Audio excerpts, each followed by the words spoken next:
कर्नाटक में शान ने भरी चुनावी हुंकार। कांग्रेस जेडीएस पर भड़के केंद्रीय गृह मंत्री। दोनों पार्टियों को क्यों बता दिया एटीएम। बहुत हो गया जेडीएस कांग्रेस, कांग्रेस जेडीएस। इस बार मांड्या ने, मैसूर ने पूर्ण बहुमत से भारतीय जनता पार्टी को जिताना है। ये कांग्रेस और जेडीएस दोनों परिवारवादी पार्टियां हैं, भ्रष्टाचारी पार्टियां हैं। मित्रों, हमने दोनों के शासन देखे हैं। कांग्रेस आती है तो कर्नाटक दिल्ली का एटीएम बन जाता है, और जेडीएस आती है तो एक परिवार के लिए एटीएम बन जाता है। बारी बारी ये दोनों पार्टियों ने भ्रष्टाचार कर कर्नाटक के विकास को रोकने का काम किया है। और मित्रों, अब समय आ गया है परिवारवाद और भ्रष्टाचार से मुक्त करने का। भारतीय जनता पार्टी को पूर्ण बहुमत के साथ एक बार सत्ता दीजिए, डबल इंजन की सरकार बनाइए। हम आने वाले 5 साल में मोदी जी के नेतृत्व में कर्नाटक को विकास के रास्ते पर बहुत आगे ले जाएंगे। कांग्रेस जेडीएस दोनों जातिवादी। ये जो कांग्रेस पार्टी और जेडीएस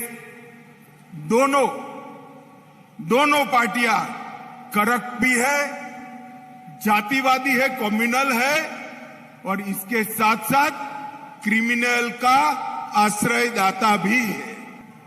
मित्रों, कांग्रेस ने इतने साल तक इस देश पर शासन किया, दलितों को और आदिवासियों को हमेशा अन्याय करने का काम किया है। भारतीय जनता पार्टी का शासन आने के बाद हमें 2 राष्ट्रपति बनाने का मौका मिला। एक बार गरीब दलित के बेटे रामनाथ कोविंद को बनाया, और दूसरी बार एक गरीब संथाली आदिवासी की बेटी श्रीमती द्रौपदी मुर्मू को भारत का राष्ट्रपति बनाने का।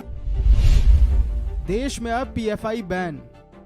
जब सिद्धरामैया की सरकार थी, 1700 पीएफआई कैडर को इनके पर हुए केस वापस लेने का काम किया था, और भारतीय जनता पार्टी की नरेंद्र मोदी सरकार ने पीएफआई को बैन कर सबको जेल में डालने का काम किया। कश्मीर में आतंकवाद खत्म। और एक कांग्रेस पार्टी अब तक धारा 370 को बचाकर चलती थी।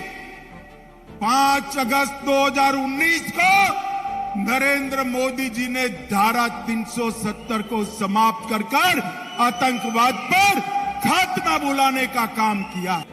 अंत में मैं इतना ही कहना चाहता हूं, आजादी के अमृत महोत्सव में मोदी जी का संकल्प है कि जब देश आजादी की शताब्दी मनाए, देश दुनिया में पहले नंबर पर हो। वो संकल्प पूरा करना है, देश को समृद्ध बनाना है, देश के गरीबों का कल्याण करना है, और देश को सुरक्षित बनाना है। तो भारतीय जनता पार्टी को मजबूत करना पड़ेगा।